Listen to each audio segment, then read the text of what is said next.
something that helps kind of provide longer term demand signals for low carbon hydrogen would be helpful overall, as we say, try to move beyond the initial projects and look at, okay, what is the future demand look like over time as sponsors are looking to deploy their capital today. Hello and welcome to Energy Unplugged by Aurora. This podcast features various experts from Aurora having in-depth conversations with key industry leaders, policymakers and academics from all over the world. It explores the hottest topics across the energy market and gives a unique perspective on major energy issues. This episode is one of the series featuring energy transition leaders who'll be speaking at our Spring Forum. The forum takes place in London on Wednesday, the 29th of September. For more information, go to auroraer.com/events.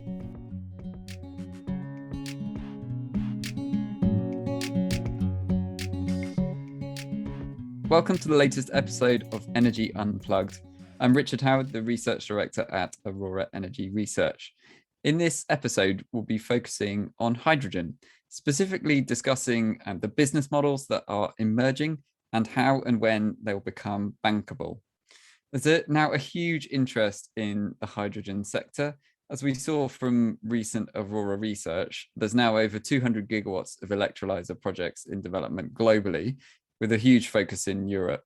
Europe alone is targeting the development of 40 gigawatts of electrolyzers for hydrogen production by 2030, and the UK targeting 5 gigawatts of hydrogen production. But what are the best business models? We see lots of business models emerging, even within the electrolyzer space, some looking at co-locating with renewables, others producing hydrogen from grid power. Also blue production, they're producing hydrogen from methane, could be providing some of the early projects at scale. But are these projects bankable yet? And if not, then what will take to get them there, and how and when will they become bankable? To help me tackle these questions, I'm joined by Andrew Doyle, Executive Director at MUFG, the largest bank in Japan. He has nearly 20 years experience in power project finance, 10 of which at MUFG, focusing on power and renewables across EMEA. Welcome to the podcast, Andrew. Hi, Richard. So I understand that MUFG has been positioning itself more and more to take advantage of energy transition technologies, such as hydrogen and CCS, to complement the thinking and work you do already across power and renewables more broadly. What's kind of led you to start looking at this space, and where have you been focusing on so far? So we have been interested in energy transition technologies for a couple of years now. It's really come from our understanding of other renewable technologies. We've been a very strong player in the offshore wind markets, and that's been right from the outset of that technology, with MUFG taking a leading role, working as closely with our clients as financial advisors on some of the very first offshore wind projects. And we want to see a similar trajectory for the energy transition technologies such as hydrogen and CCS, batteries, those types of technologies. I think our interest really is that really since a number of governments have moved to a net zero target by 2050, it's become very clear that not only do we need to decarbonize electrons, that we need to decarbonize molecules. And that's why I think hydrogen technology has taken quite a lot of spotlight over the recent years, and is really starting to actually become a technology that banks are interested in, and sponsors are starting to come to us with live projects and looking for our support in those technologies.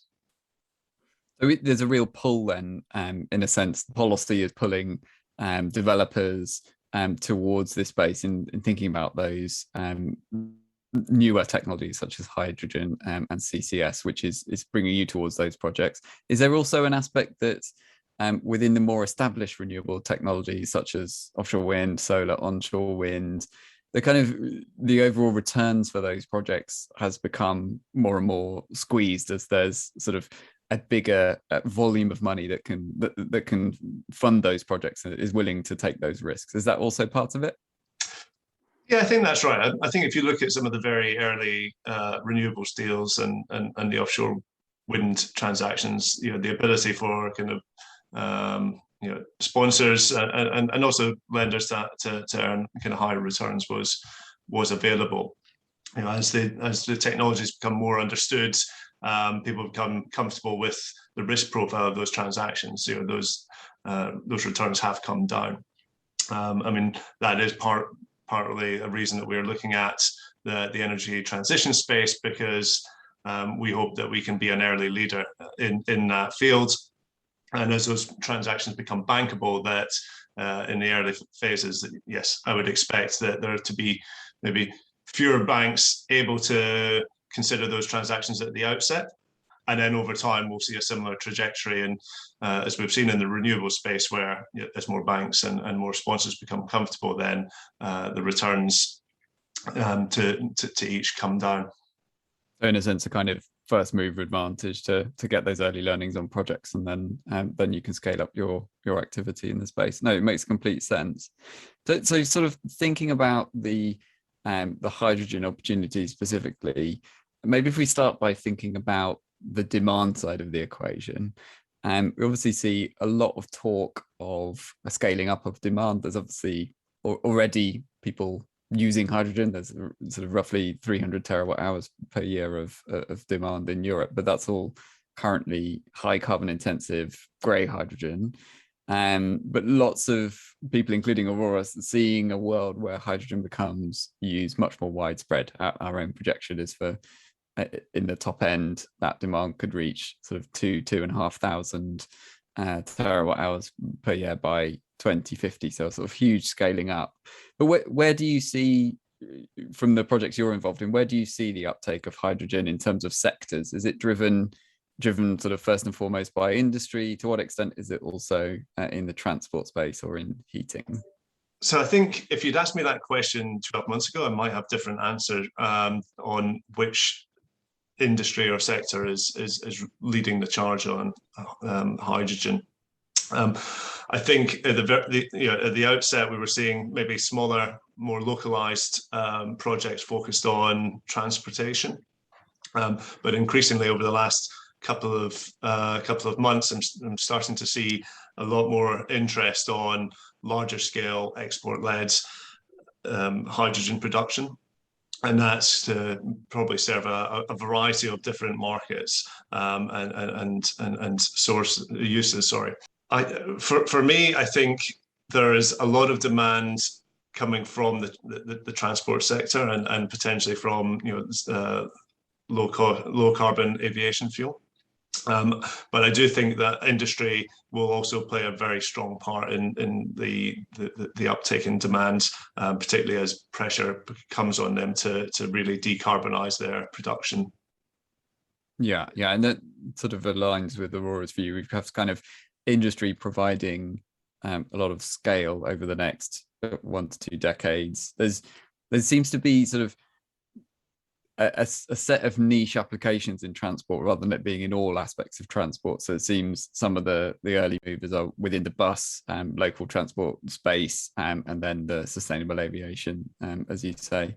It seems that hydrogen for heating is very much a thing sort of much further down the line.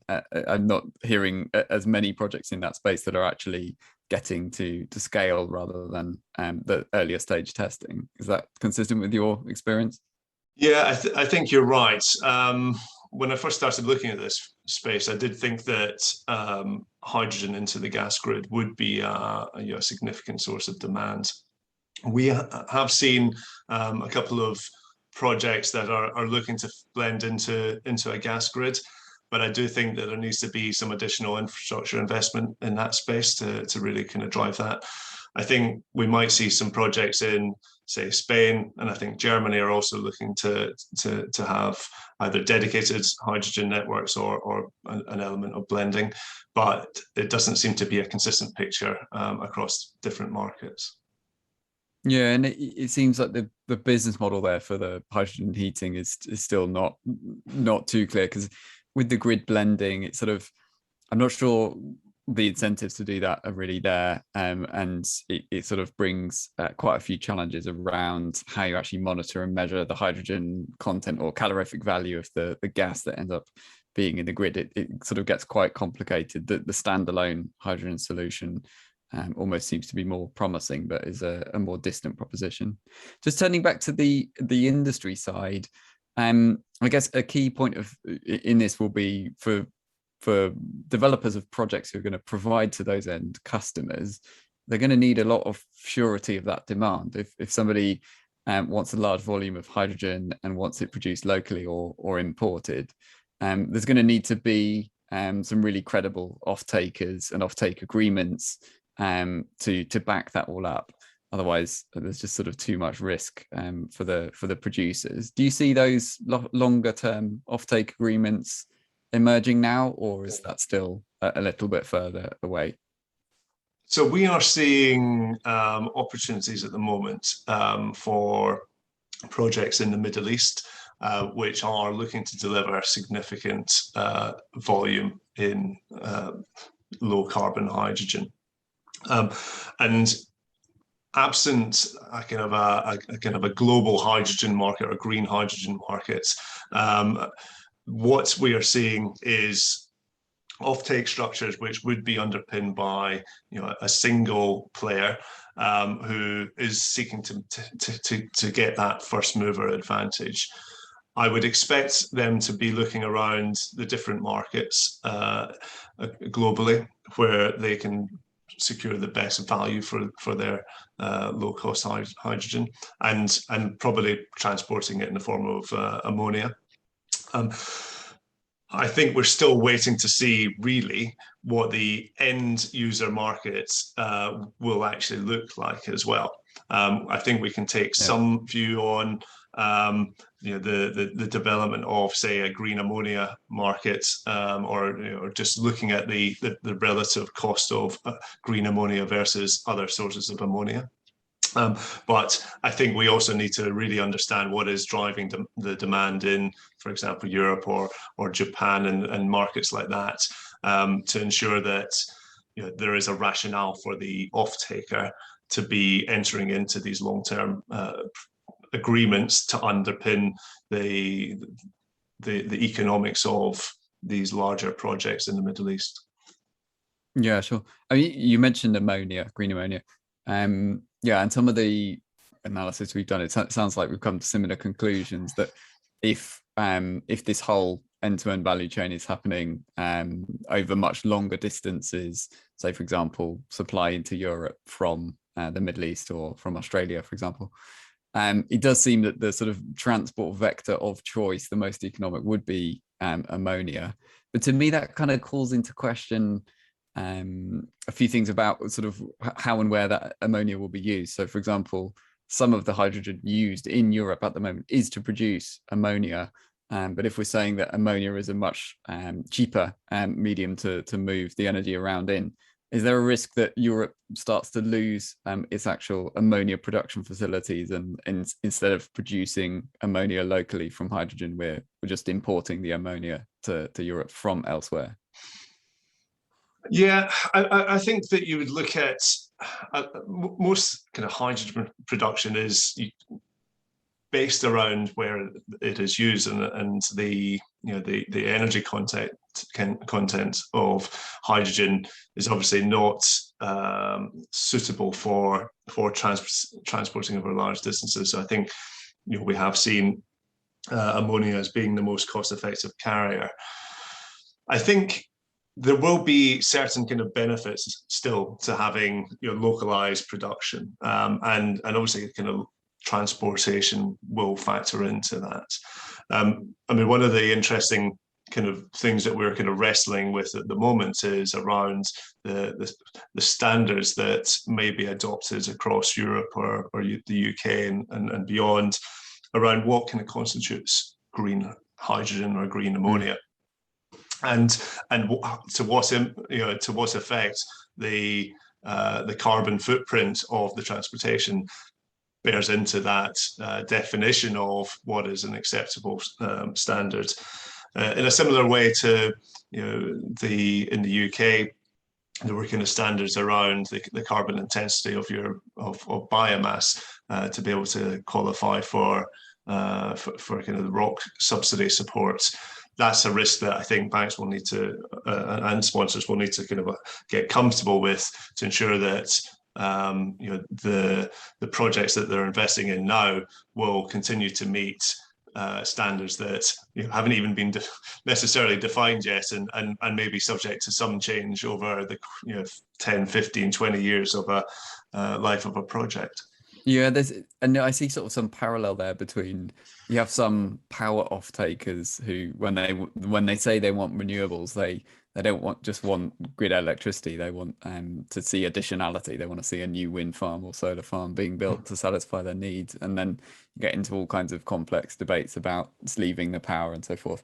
I sort of see the same thing again emerging in the hydrogen space, where certain off takers seem to be demanding. When they say green hydrogen, they mean if it's coming from power, it's got to be renewable power. It's got to be traceable. It's got to either be on site or through a very specific PPA structure. It seems like the requirements in some cases are quite specific, quite hard, because they want to demonstrate the low carbonness of kind of what they're doing, which seems like I can understand that perspective from an end user. You want to be, the whole point is you want to be doing something as part of the energy transition. You want to be producing something in a more low carbon way, but that could present some challenges, I think, for the producers on the other side of that. Yeah, definitely. I think it probably remains to be seen. Are we able to use kind of guarantees of origin and those types of or kind of direct PPAs, which demonstrate that you are using green sources of production, or do you need to have a more kind of direct wire type of approach to really be able to demonstrate that, yes, this is really is green hydrogen, and I think that will be something that we'll need to get comfortable with, and sponsors will need to get comfortable with as a matter of course. Yeah, totally. Yeah. So some sort of policy regulatory risk around that.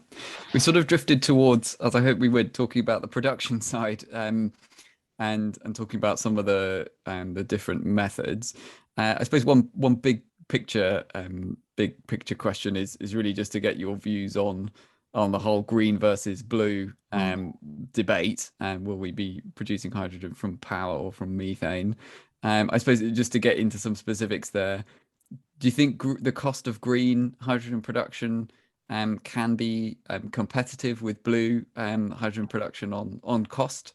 And do you think we can get to scale with green hydrogen? We obviously can get to scale quickly with blue hydrogen, but can green hydrogen scale up quickly enough? Yeah, really good question. And I'm sure that's one that everybody's kind of wrestling with at the moment. I think if you look at various projections, you can see the cost curve for green hydrogen coming right down, and to the extent that it becomes competitive with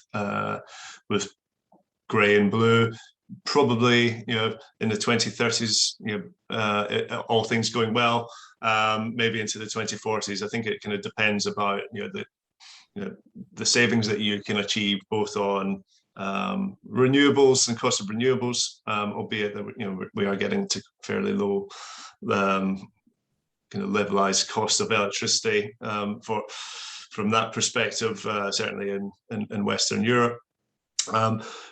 I think also one of the things that we're seeing is that the cost of blue hydrogen might actually go up if the cost of natural gas continues to go up as well. So we need to look at that as a kind of an input cost to blue hydrogen.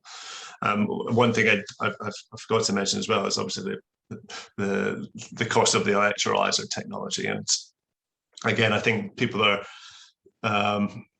forecasting that we can achieve similar to the cost savings in PV technology, that the more demand there is for electrolyzers, the ability to scale up and achieve economies of scale for that technology will improve as well, and that will help drive green's competitiveness over time. Yeah, so I mean, my take on that is that some of the cost projections we see, I mean, there's some commentators saying by 2030 we could be at $2 a kilogram, which I find it hard to believe, if I'm honest, and the Aurora analysis doesn't point towards that. What I do see is that in certain countries in Europe, notably in the Nordics, where grid electricity is cheap and there's few sort of environmental levies or grid costs, there is an opportunity there already around grid connected electrolyzers, which is pretty competitive, and in parts of Europe, the windier parts, there's a good opportunity around co-located models, which is looking quite promising in a few different places, but including in the Nordics and in Iberia. In certain cases, we're looking at models where a lot of projects are looking at combination of wind plus solar plus electrolyzer with a grid connection. So it's sort of quite a complex business model, but that complexity does seem to bring, if you can optimize it properly, does seem to bring the lowest costs possible, and then you can get down towards the sort of €3 a kilogram range, where it starts to compete with blue. Does that sort of align with your view? Yeah, I do think that. I think we'll start to see it. I think an interesting thing around the development of, can you achieve the scale in green versus blue?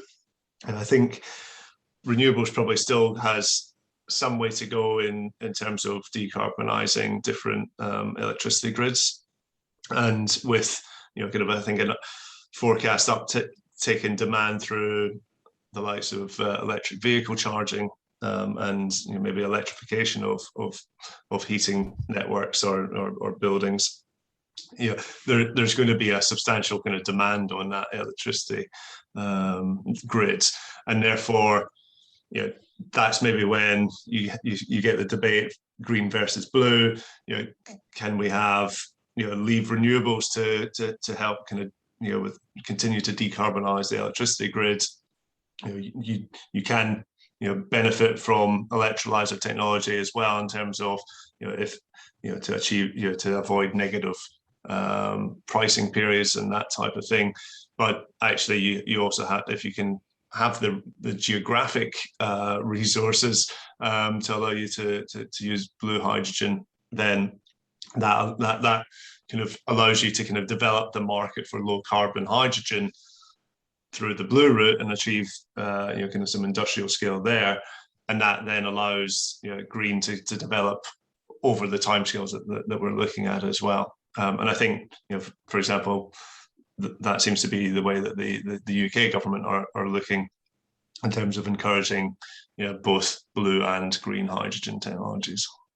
Yeah, I hope we'd go in that direction with this conversation and talk about the UK's approach. I think that is one of the distinguishing features of the UK's approach. It's kind of unusual within Europe in pursuing both blue and green hydrogen technologies. So, and actually, I should say, Andrew, so you've had a role in a sense as part of the UK government's Hydrogen Advisory Council in providing feedback to the government directly on their strategy. Are you personally sort of supportive of this kind of technology agnostic approach that they've taken? Yeah, so full disclosure, I have been part of the Hydrogen Advisory Council, so kind of fairly invested in making the strategy work in the UK context. Overall, I'm supportive of what the government are doing. I think it is necessary to kind of, I suppose, lead the charge and try to develop the business models for hydrogen producers. I think one of the debates, or some of the debates that we've been having over the last year or so in the council, has been around the ability to to develop a business model that works for both technologies, just given the different input costs and capex profiles for those technologies. How do you develop a single business model that will incentivize producers of both? I think the government are still running a consultation on that at the moment, and again, I think it would be good to get everybody's input into that, from whether you're on the kind of the green side or the blue side, to ensure that we get those business models right, and that we drive the building blocks of the revenue support mechanism to ensure that we can bring forward enough low carbon hydrogen to meet the government's ambitions. Yeah. In terms of their ambition, do you think the ambition described in the strategy was enough? Was the strategy ambitious enough, or could it have gone further? I think if you you listen to some commentators, some were saying that it doesn't go far enough. I think you'll always also have a bit of a debate between the people on the green side versus the blue sides, and everybody having a particular point of view. Can you be more ambitious? That yes, I think you can be, but can you also probably need to set realistic targets and give people the signals that what you are looking to achieve is appropriate and has been sized at the right level. And I think they've done a good job in that. I think what we'd need to, probably in my opinion, might need to see a little bit more of is how do you actually incentivize demand in a more proactive way. I think that's been one of the things that I've personally kind of been pushing for. The government probably has been focused on some of the areas that it can control, and I think a revenue support model is something they feel that they have the most capacity to support. There's so many different uses for hydrogen that I think it does become a bit of a complicated picture when you try to compare it to, say, the electricity regime and something akin to the ROC or CFD. That there isn't a single market for hydrogen that you can then put in those kind of obligations on suppliers. But I do think that something that helps kind of provide longer term demand signals for low carbon hydrogen would be helpful overall, as we say, try to move beyond the initial projects and look at, okay, what is the future demand look like over time as sponsors are looking to deploy their capital today. Absolutely, yeah. And I think it's the marrying up of both those sides, the production and the demand side, to have incentives.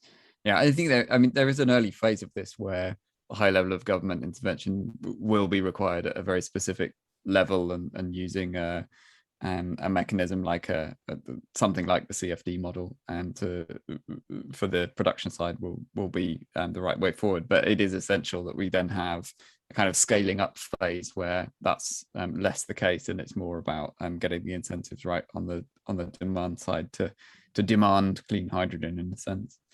Absolutely. Just thinking beyond the UK, where do you see sort of the most attractive markets in Europe? I mean, I'll give you the Aurora take, and then you can say where you agree or differ. We sort of see Germany, Netherlands, and the UK as probably occupying the top spots in Europe at the moment, and we sort of look at this from trying to understand all the different drivers on the policy side, demand side, supply side, and that's kind of the view that we come to, is Germany's probably out in front, and then Netherlands, UK, also France, Italy could also be really strong for hydrogen. Is that where you're focusing, or are there other markets that have grabbed your attention? Yeah, I think those are certainly the markets that I see will be the major focus, and there's obviously kind of significant industrial capacity around those areas that would therefore kind of be a natural kind of place for hydrogen to end up.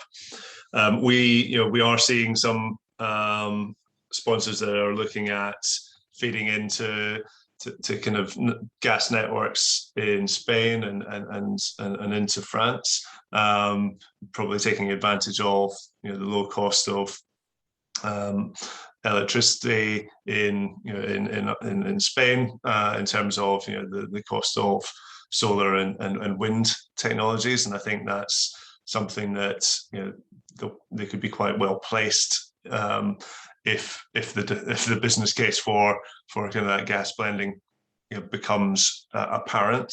The cost of production in those countries from a renewables perspective, I think probably would be of interest.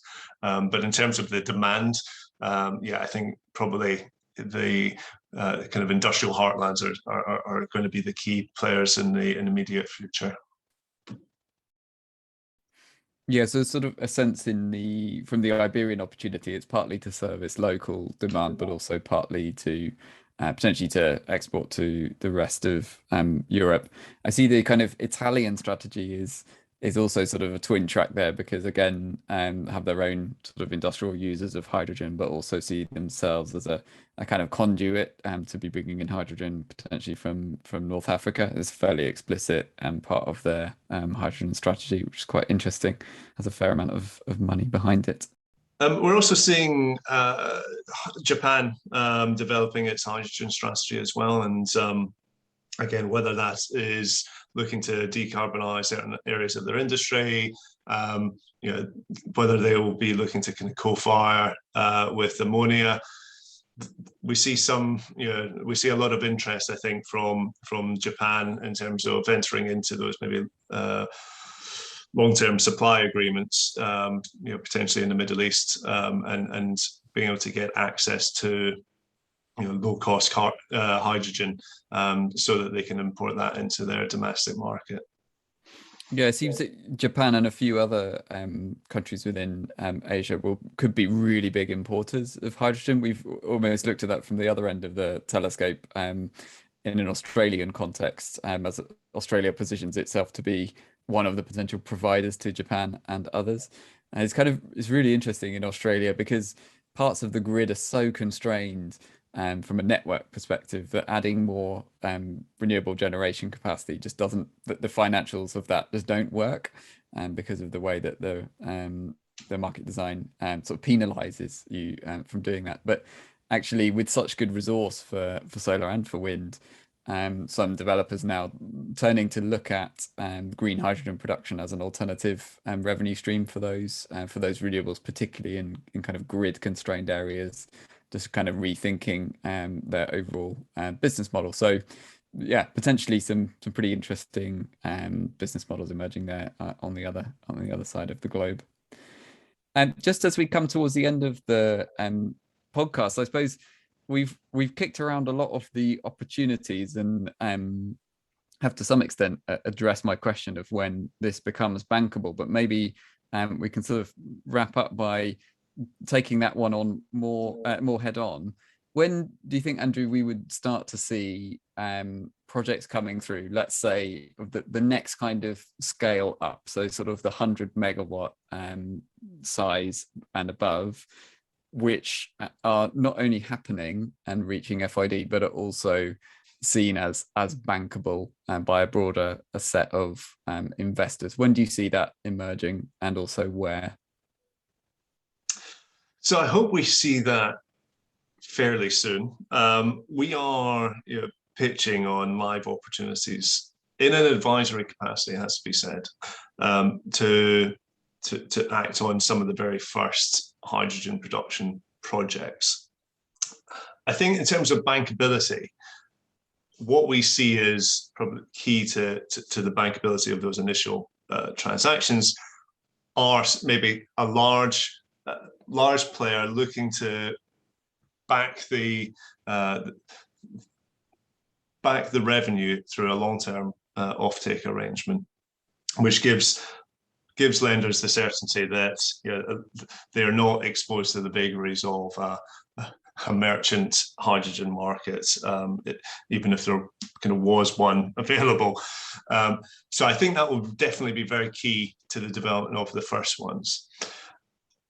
I think some of the development in the UK space as well, with the business models there, will lead to some, again, revenue support and certainty, again, which will be kind of key for lenders and sponsors to get comfortable that their investments are not exposed to too much volatility. And then as the markets develop and it becomes clear that there is kind of long-term demand for hydrogen, then at that point I would expect the need for such underpinning by single entities or from kind of government support mechanisms to start to reduce. The technology side is going to be, again, hugely important to understand, and particularly getting back to, I think, one of your points around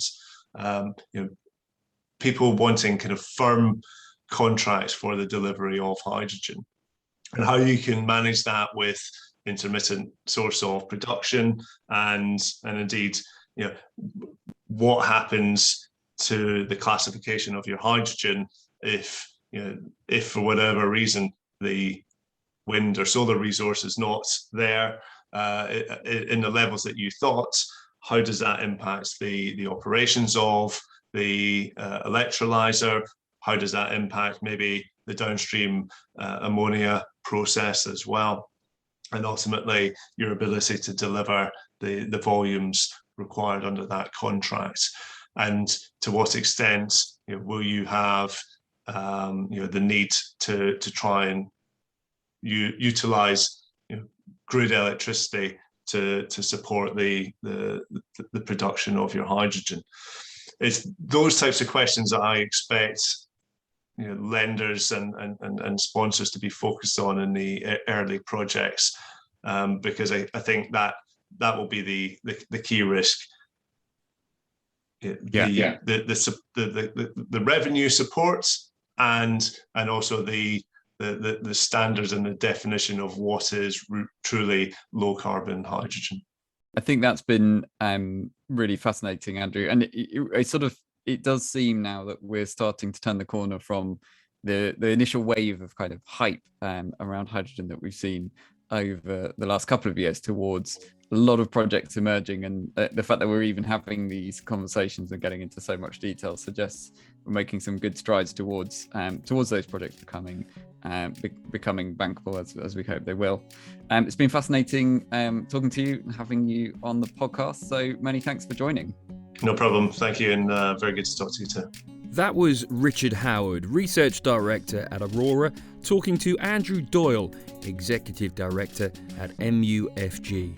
Do keep an eye on our podcast feed for more in-depth conversations with senior members of the energy industry. The best way to do this is to subscribe on whatever platform you use. Thanks for listening, and goodbye.